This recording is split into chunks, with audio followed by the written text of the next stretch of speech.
January 17, 1943, Stalag Luft 3, Sagan, Lower Silesia. Flight Lieutenant Michael Kodner crouched in the shadows of Hut 104, his fingers wrapped around a crude iron device no larger than a folded umbrella. It was a grappling hook, fabricated in secret from bed frames, smuggled tools, and scavenged wire. Outside, searchlights swept the perimeter in predictable arcs. Guard towers loomed every 50 meters. Kodner had 11 minutes before the next patrol cycle. He tested the hook's weight one final time. It was crude, ungainly, and entirely British. It was also about to change the calculus of German prison security forever. The grappling hook was not a weapon of war in the traditional sense. It fired no bullets, dropped no bombs, and bore no serial number from a British arsenal.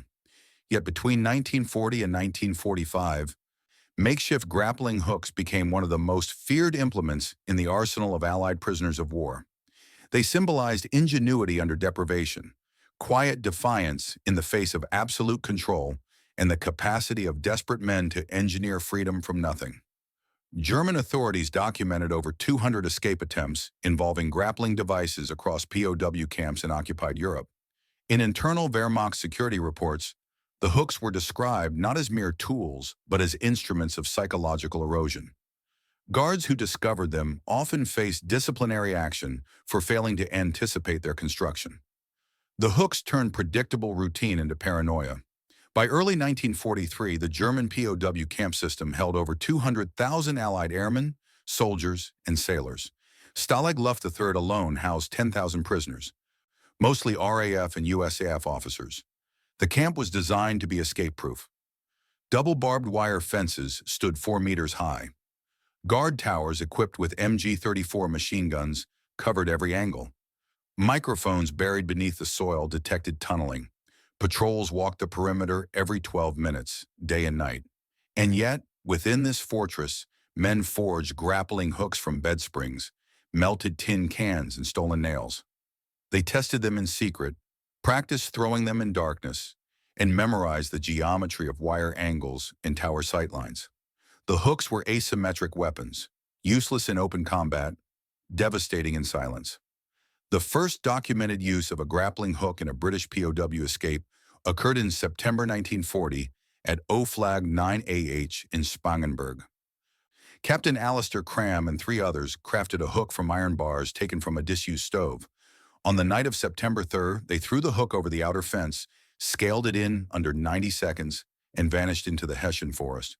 2 were recaptured within days. Cram evaded capture for 16 days before being arrested near the Swiss border. German camp commandant Oberst Friedrich von Lindiner issued a scathing internal memo demanding enhanced night patrols and the confiscation of all metal objects longer than 10 centimeters. But the precedent had been set. Prisoners across the camp network learned of Cram's escape. The grappling hook entered the lexicon of British defiance. By 1942, the design had evolved. Hooks were no longer crude, they were calculated. Prisoners studied the tensile strength of materials, the optimal weight distribution for silent landings, and the mechanics of rope tension under load. At Stalag Luft III, escape committee members Roger Bushell and Wally Floody commissioned multiple prototypes. Each hook was tested on mock fences built inside the barracks. Throwing distance, accuracy, and noise suppression became metrics of survival. One design, fabricated by squadron leader Len Trent, featured cloth-wrapped prongs to dampen sound. Another, built by Flying Officer Johnny Bull, included a collapsible hinge to reduce storage size. These were not improvisations. They were engineering solutions born under surveillance. The psychological impact on German guards was profound and measurable.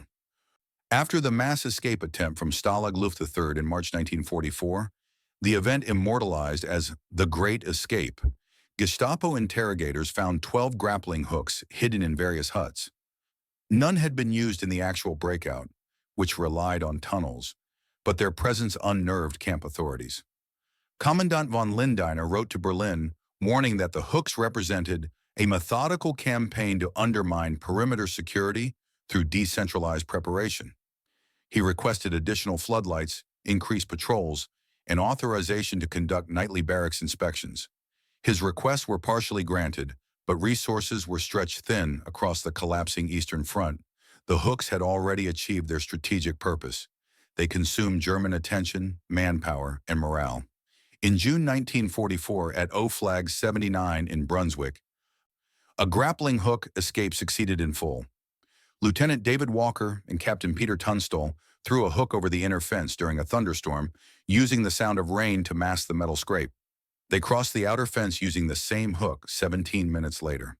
Both men reached neutral Sweden after 31 days of evasion. Upon their return to Britain in late 1944, Walker was debriefed by MI9, the British intelligence section responsible for escape and evasion. His grappling hook, still intact, was photographed, measured, and catalogued.